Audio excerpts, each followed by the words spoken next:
Today we've got a great malicious compliance story involving a neighbor who won't stop calling the cops. We'll get into that in a bit, but first, you just want me to submit tickets? No exceptions? Okay. Hey all, been a minute since we had something happen in the pharmacy, but had something come full circle after a few weeks, just had to get time to type it all up. So back in October, we noticed our drive-through drawer was slowing down, and the last time this happened, it basically meant that it needed to be cleaned and lubed up again since we use it a lot. What we usually have to do to get any traction and action is to submit a ticket online so it can be logged and hopefully worked on. Now, I say hopefully because, well, the system is dog crap. You can submit tickets for anything for software issues, slowness with internet, physical issues that have to be fixed, etc. But getting some action for 80% of anything you submit requires some luck and hopefully getting someone who wants to help you out on the other end. To counter this and make things go smoother, we would typically get in touch with management and they would check in on the tickets as well, so it would hopefully get taken care of sooner and not get higher on the severity list, which then may lead to an emergency and extra billing.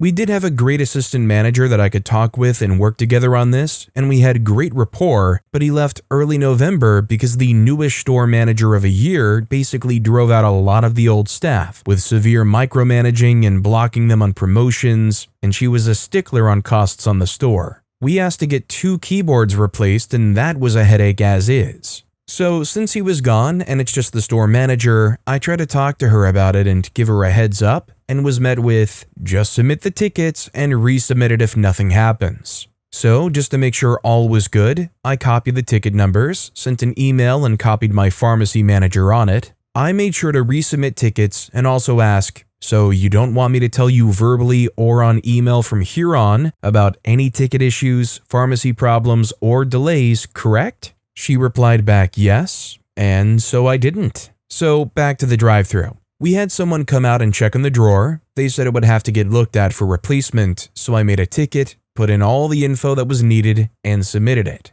Didn't say anything, just let the people do their job they were supposed to do. Resubmitted every 48 hours as the systems allows you to bump it if nothing's been looked at, and did that for about 10 days with no action on replacement. Well, day 12 comes around and I opened that morning, and as I was taking care of someone, the shelf doesn't move. Had to have them come inside to get finished up and we had to shut down the lane. So by this point, since it's down and we really needed some movement on this, we submit a ticket for an emergency to get this on record and addressed. When a claim is done as emergency, we're basically guaranteed to get someone in there in about 2 to 4 hours. However, it comes with all the changes that would make a frugal manager flip out about, with fees, premium time costs for service, etc. And then ordering the parts was done automatically instead of needing the manager approval because the need was there. So you best believe when the manager got the heads up that an emergency claim was put in, she nearly ran over to the pharmacy to ask why we didn't tell her something was happening. And I gently reminded her that she said herself in an email to not bother her with issues and submit tickets accordingly, and since it had been almost 2 weeks and we now cannot operate efficiently, we now had to take this route.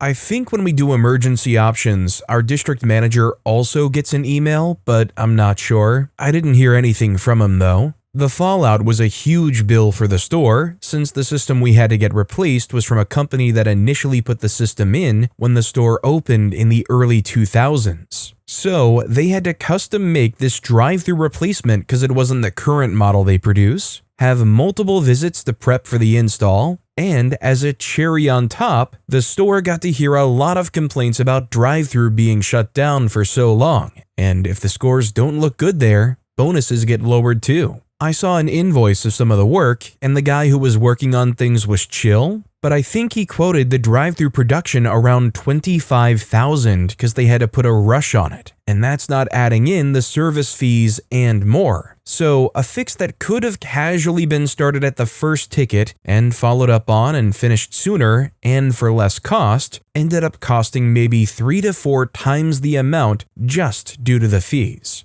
Needless to say, the store manager has now conveniently asked me a few times here and there if there's any tickets in the system that need to be looked at. She's not my boss anyway, but that email chain is definitely saved in case it needs to be sent to our district manager if she thinks she can blame me for something in the future. Anyway, moral of the story is, take care of your crap early and listen to the workers, and you'll save money. What OP pointed out at the very end is, I feel like a battle that I'm dealing with every single day on a much smaller scale, which is when you have something in front of you that could take a minute, 30 seconds, maybe a few minutes to take care of. It's pushing through that mental questioning of, should I do this now? Could I put it off a little bit later? Because realistically, by the time I've actually completed that thing, I probably would still be halfway through thinking it through. Coder Joe 1 commented, malicious compliance was the right prescription. OP replied, correctly dosed, max strength. Also, hi, I'm Steven, and if you guys enjoy crazy stories of malicious compliance,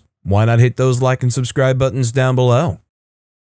Our next story is, okay, I'll stay on camera. Years ago, before Sports Authority went out of business, I worked there as the hardline/receiving manager of one of their stores. Terrible company, I'm glad they went out. They were positively obsessed with the possibility of employee theft. Understandable, I know, but don't be such crapheads and you might lower your chances. Unloading a truck at the store for some bizarre reason required someone to stand on the dock plate while the seal number was called in. Never understood why. One day, the guy assisting me with the unload couldn't find the phone number to call in the seal number where it was written on the desk for some reason. I stepped off the dock plate, not even fully sure I stepped off camera, but stepped off the dock plate to yell at him where it was. Location ops manager, glorified head cashier, gives me a warning, I guess. I think her name was Robin and she essentially had battered wife syndrome with her job. Okay, I'll stand on the dock plate. Except I have ADD, get bored easily, and have a penchant for acting inappropriately in situations.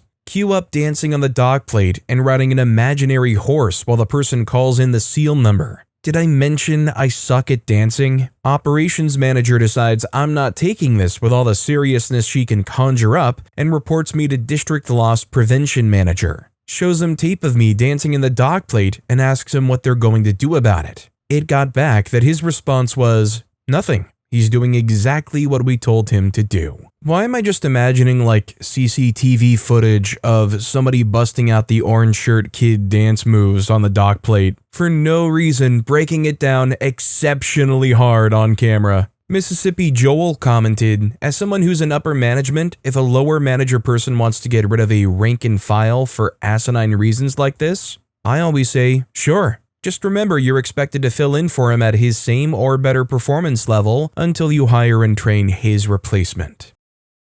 Our next story is, want me to update my activity tracker? Let's go back to my hire date. Hi everyone, I appreciate you taking the time to read this. While this is a sort of malicious compliance story, I'm also searching for advice on how to handle the situation and get my micromanaging supervisor off my back. I work for a state institution. Vague to keep it private. I had a boss, we'll call him Mitch. Mitch was an alright guy, very business oriented, wants to see how he can bring in as much money as possible. I was hired on to do research and handle Excel sheets. He runs the whole department. Mitch thought it would be better if my direct supervisor became a different woman, we'll call her Becca. Becca has a similar role to mine. She's been in it for a couple of years and is a relatively older lady. I had another coworker, keyword had, we'll call Charlie. Becca bullied Charlie out of the other role relatively quickly after I got hired. My other coworker in the same research role as I, we'll call Haley, went on maternity leave soon after I got hired as well.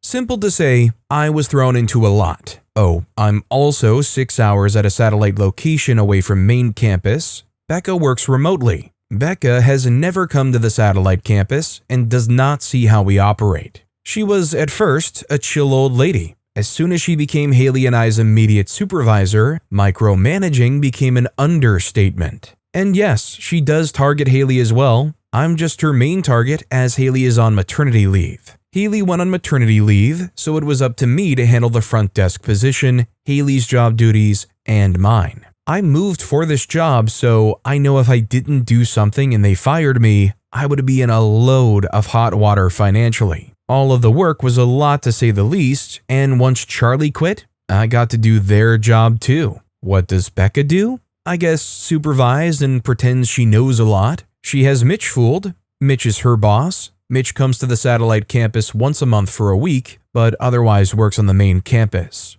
We have rooms that people can reserve. As long as they meet the criteria, they can reserve it. Simple. But Becca, who doesn't know what we do and doesn't care to learn, decides she wants me to justify why I spend as much time as I do with each reservation and each guest. For reference, if there's a large group, I have to sit in the lobby and monitor them as they sign in, part of the gig. Sometimes it takes 30 minutes, as it's about a minute per guest. Becca believed I was misconstruing my time. So then she wanted me to give a who, what, why justification as to every phone call I received, each guest who came, why I talked to them, what I talked to them about, why they are reserving the room, etc. I did that on top of everyone else's jobs, and it took up a lot of time per day as we get a reservation nearly every day in at least one of our 5+ rooms. Well, she still didn't believe me and asked me to do an activity tracker. Malicious compliance 1. I guess it wasn't overly malicious, but I did a minute-by-minute activity tracker. I noted everything I did, including my bathroom activities, detailed. My time still added up, but Becca didn't appreciate that. So then the format changed. It became a weekly breakdown to show how 8 hours a day is spent to send to Becca on a weekly basis. At first, it was going well, and don't get me wrong, I get why an activity tracker may be needed. Maybe the employee sucks, maybe it's company protocol, etc. However, we had just completed my employee evaluation 2 days before her request to where she gave me an amazing review. But then she wanted a paragraph per activity, and I do a lot each day, so that's going to take a lot of time. And again, she wanted the who, what, and why of who was reserving these rooms and why I spend so much time on task X. At first, I was just going to go with it. I wrote the paragraphs, then seeing it took me hours to write a who, what, why justification on the room reservations, which, by the way, the room reservations isn't my job, it's the front desk person, which is not in my position description, and they're too cheap to hire the new position, since they want it on each person involved in every reservation, and there are multiple a day, etc. So, I wrote a comment saying I'll only do justifications on people who actually show up to their meetings, not people who request or inquire about rooms as they can cancel or simply not show up. That's when Becca gets mad. She redoes my activity tracker, changes the format, and deletes some of my paragraph justifications, and then deletes tasks I did yesterday. She then leaves a passive-aggressive, "You only worked 4.5 hours yesterday" on the tracker. Yes, Becca, when you remove the remaining 4 hours of tasks on my activity tracker, it does look like I didn't work. Shocking. She then says she wants me to update this activity tracker from before November and that she put information on there from November 3rd. She originally requested I do the activity tracker on November 11th. Malicious compliance 2, she doesn't specify where she wants me to start from. So, I go back to the day I started, April 11th. From there, I start uploading every task I have done, how many hours I spent, etc. Of course, I don't know the exact amount of hours, but I'm referring to my email history and other details to put stuff in there. And so far, it's taken me 3 hours. Will likely take me all day. All this to make sure my time was being spent productively. Ironic. Mitch, however, likely doesn't know the extremity of this attendee spreadsheet drama, so I'll be responding to Becca in a similar fashion, likely professionalized, and will be BCCing him to keep her from seeing him. Hello, Becca. I hope this email finds you well. I have updated my activity tracker per your suggestions again. I have a few questions about some of the changes you made. To start, some of my additional time spent and task detailed justifications that you requested are deleted. Did I write them incorrectly? I'm referencing the attendee spreadsheet note I made. Secondly, I noticed that you show that I only worked 4.5 hours yesterday and that 8 other tasks that took several hours were deleted. Were those tasks formatted incorrectly? They were tasks you requested I complete, so if there's a way that you would like me to phrase them on my hour-by-hour activity tracker, please let me know. Or something similar of the sort. With Mitch CC'd, of course. Maybe he'll say she's micromanaging, maybe he won't say anything, but is there anything you would suggest I do? Thanks for hanging in this long. Sorry it isn't super malicious, I do like my job, other than for Becca. Thanks. I don't know if this is like wildly out of pocket, but the story kind of reminds me of that meme about how guys ask girls for pictures. Like, can you take one in this pose and now this pose with this angle doing this thing with one hand or whatever? And also one picture from the reverse angle of that. Like, this micromanager is ridiculous. We need an activity tracker where you track per hour, per task. You also need to start writing paragraphs for every task, but you didn't do it right on the justifications, so I'm gonna remove some of those. You probably have to redo those. If anything, it seems so carefully designed to be intentionally impossible, so you have to be fireable or look bad or something. Slice of Pie commented, "Tell me you have a union that can help you with this incompetent butt clown." OP replied, "Unfortunately not. And our HR team is honestly political, to say the least. If they know and like the boss or supervisor, and you report said boss or supervisor, HR just helps the boss or supervisor legally collect a case on you to let you go. I love my state insurance, and hopefully I'll be accepted into law school and start in a few months. So I don't want to up and quit or take on a different job, but I have definitely been searching around." Our next story is, "Tell me to shut up and do as I'm told?" Okay. This happened a few years ago, but it still makes me laugh. I used to work at the family-owned restaurant in a tourist town. The staff was moderately okay, but the whole "we're a family" mentality should have been my red flag. So starting out, we had a 40-ish male manager who had worked there since it opened 13-ish years ago. When I first started, Mike was an okay guy. A bit tense and honestly not one for small talk, but whatever. His assistant manager, Kelsey, however, was a bit of a jerk. She had worked there for 9 years and took at least 10 smoke breaks a shift, while we, the servers, weren't allowed to go outside but one at a time and only for a few minutes. She would stand out there all day and kick us off our breaks if she wanted one. One day, I'm filling up ketchup bottles. We usually marry them, like pouring one into another. All restaurants do this, by the way, it's not a new concept. Kelsey sees me and berates me, stating that it's a health code violation and I need to fill small ramekins for to-go every time.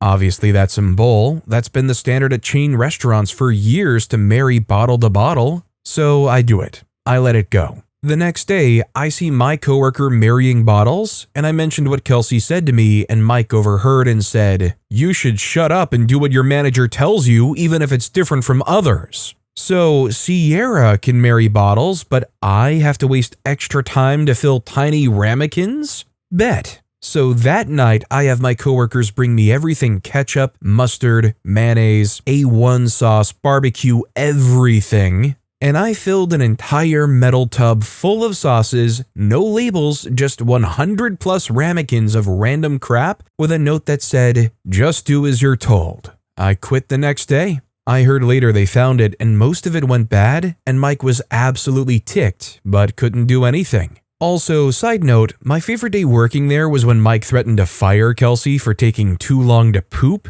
and she cried outside chain smoking cigarettes. Why do I feel like family-owned restaurants are kind of like a 50-50? You either have like the most charming, sweet little place tucked away somewhere that you would want to go to all the time, or you have a place like this where all of the employees are just trying to find a way to sneak out the back to chain smoke and be a bunch of alligators trying to chew each other out whenever they can verbally. I'm willing to put money down that every table in that place has at least one wobbly leg. Mayor Charles Coulon commented, "The amount of unprofessional BS that goes on in restaurants is non-stop. Having to say, 'Can I bring you a ramekin of sauce?' every day made me forever hate the word ramekin. It's such a dumb word." Tubba Majubba replied, "So that is the real name of a little thing to put my sauce in."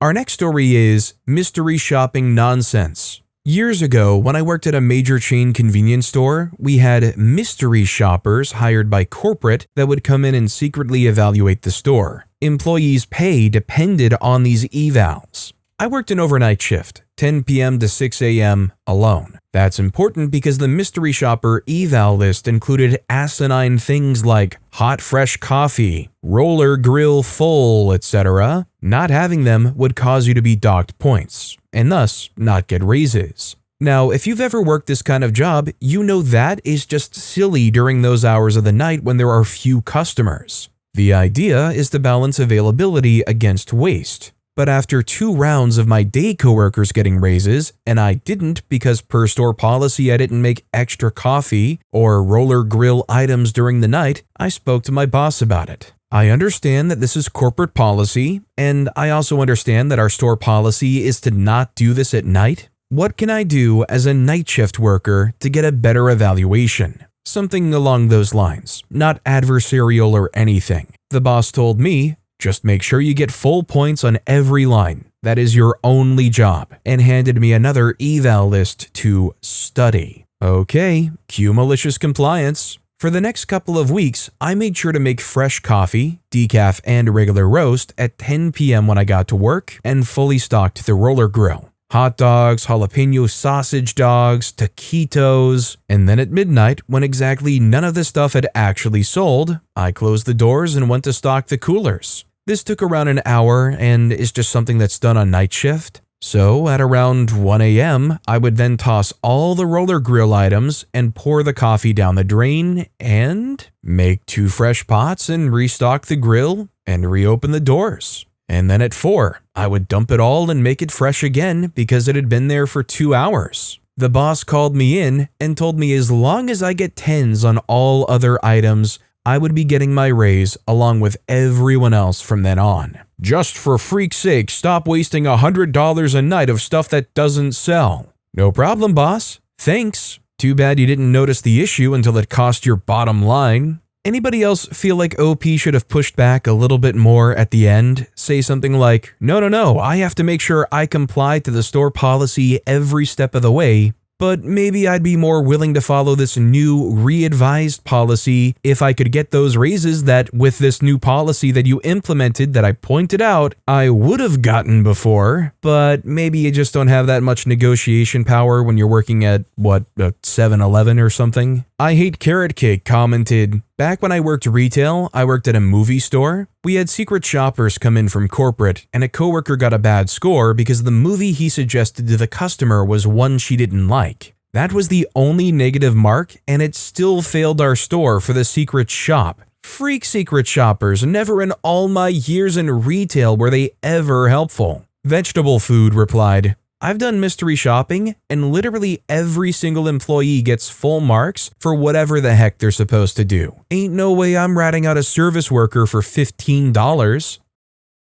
Our next story is, we have rules in this house? Thanks for reminding me, bro. I live in an apartment complex, and I have 2 neighbors, Martha and let's call him Shaggy, you'll get why. Martha is a sweet old lady, and Shaggy is a total and utter anus. He complained about the noise when I moved in, although I try to be as quiet as I can, some noise just can't be avoided. He complains about noise if I so much as sneeze, and woe be me if I forget to clean the hallways when it's my turn. His favorite saying? We have rules in this house. Whenever I do wrong, even the smallest infraction that a normal person would either overlook or seek a private talk about, got reported to the house owner or the cops. I have nothing but trouble with this jerk, and I hate his guts. One day, I got the cops called on me due to a noise complaint at 9:50 p.m. House rules say that you have to keep the noise down to apartment level starting at 10 p.m. I immediately knew that the culprit was Shaggy because Martha not only does not give a dang unless I make so much noise, the entire complex is shaking on its foundations, but is also completely deaf without her hearing aids, which she removes every day at 8 p.m. sharp. While the cops are snooping around my apartment, they were called because there were screams and curses coming from my apartment, and they wanted to make sure I hadn't ended anyone. Even though I had just burnt myself something fierce on my stove and had vented my pain and frustration, and generally being a bother, one of them suddenly asks me, "Do you smoke weed?" and points out the window at the playground behind the complex. And that was when it hit me. Cannabis may have been legalized here in Germany, but the law states that there are places where you're simply not allowed to light up, like in the vicinity of playgrounds, schools, childcare facilities, etc. Makes sense, yeah? And Shaggy is a freaking stoner, walks around with red eyes, his apartment and clothes reek of the stuff, and I've never seen him sober. He is constantly high as a kite, which makes arguing with him both scary and funny. Well, anyway, the playground behind the apartment complex means that the entire complex is a no-weed zone, even if you only light up indoors. Now, normally I wouldn't have said anything because I ain't a snitch and Shaggy keeps it indoors, but like I said, Shaggy is a jerk and a stickler for the rules. Well, two can play that game. I eventually get the cops off my butt after they had looked into every nook and cranny and found no corpse and told them to check out Shaggy, telling them about his weed use near a playground. Guess who got his apartment searched top to bottom and eventually arrested when he tried to attack an officer because he dared to touch his stash? We have rules in this house, Shaggy. Auntie Edith says, 1. I know about Martha's hearing aid habits because I help her out with stuff. Household work, going shopping with her, etc. While we're together, she likes to talk my ear off. Many old people like to talk if they have an audience about anything and whatever. And a few times, the topic of me being worried that I'm too noisy for her liking came up. Since Shaggy constantly complains, she just laughed and waved me off with a, just don't bring down the house and we're good. Besides, I remove my hearing aids in the evening at 8 p.m. Weird habit, I know. 2. The cops didn't kick in Shaggy's door just on my say-so. They went across the hallway, rang the bell, and when Shaggy answered, they both took a step back upon the smell coming from his apartment. When they asked him if he's aware that there's a playground behind the house and that there are children in the house, kids of other inhabitants on other floors, he became aggressive as in, "Buzz off, man. It's all good nowadays." The police then asked him to show them his stash because while weed is legal now, there is a limit to how much you're allowed to have, even in your apartment, 50 grams and up to 3 plants per adult person. He refused, and the cop cited probable cause because he's obviously hiding something and could hide or destroy the evidence if they waited for a warrant. They shoved Shaggy aside, he followed them in, and apparently the cops found way more than he's allowed to have because there was a yelling, a commotion, and then Shaggy was let out in cuffs with one of the officers sporting a black eye. If you could get a nickel for how often somebody wanted to be able to do this to their neighbors, you would be a very, very rich person. Now, I will say, I don't know if I truly understand why you can't, in an apartment building closed off inside, enjoy whatever substance is legal just because there is a playground across the street or nearby on the block. I get trying to protect the kids, but is that not like too restrictive? You could only afford rent in the apartment that's too close to the playground. Sorry, still illegal for you. Prairie Girl 5263 commented, "Rutro, Shaggy." Make Reddit Great replied, "How do you say zoinks in German?" Our next story is Manager Mayhem. So this happened years ago when I was in charge of a restaurant, not part of a chain or anything. This was owned by a couple who had 2 restaurants, both different, and a bar in the lobby of a movie theater. We had quite the busy day, so one of the site managers, by lack of better word, the one supervising all 3 locations, came to help. That day I ran the kitchen, ordering the boss's son around, and there were, I think, 5 people running service. This manager was appalled by what she perceived as chaos, but in reality was a well-functioning team and decided to put down manager law. She started ordering me around, do this, go there, make sure that gets done now. At first, I just ignored her until she made that impossible by standing right in front of me barking her next order. Game on. Every time she ordered me to do something, whatever I was doing got dropped and I jumped right to it. Grilling some burgers, but order me to clean something up? Sure, right away. Charred burgers, but clean workbench. Plating up, but order me to run a few loads of dishes? Dishwasher was a no-show? Sure. Cold food, but some more clean dishes. It took almost a full hour for things to fall completely apart, and I mean completely. No food coming out of the kitchen, service grinding to a halt. Yes, she also completely freaked that up, and said manager sitting in a corner crying. Took me about half an hour to get things back on track once I got the owner to remove the manager from the restaurant. I guess a good question I have, because I'm not actually sure how most kitchens work internally, is should the manager be able to hop in and actually run the kitchen if needed? Part of me is like, yeah, that seems like a thing a manager should be able to do, but then I also think about there's like a chef for a reason. The manager should just be like a general problem fixer, not somebody that's trying to direct the kitchen, right? Original Product 6850 commented, I always love when a front of house manager who mostly focuses on the front comes back to help. They always find things wrong and try to help or manage. We love to sit back and watch the show. Somehow they never figure out they are the problem. This doesn't apply to all front of house, don't get me wrong. Keep me in the back, I know my place. I'll share my opinion and help run a plate or two if I have time. But with that being said, that's all the time we have for today. Now, if you want to hear another absolutely crazy malicious compliance story, check out that video on the left. Or if you missed my latest video, check out that video on the right. That said, I'll see you all next time with some more stories.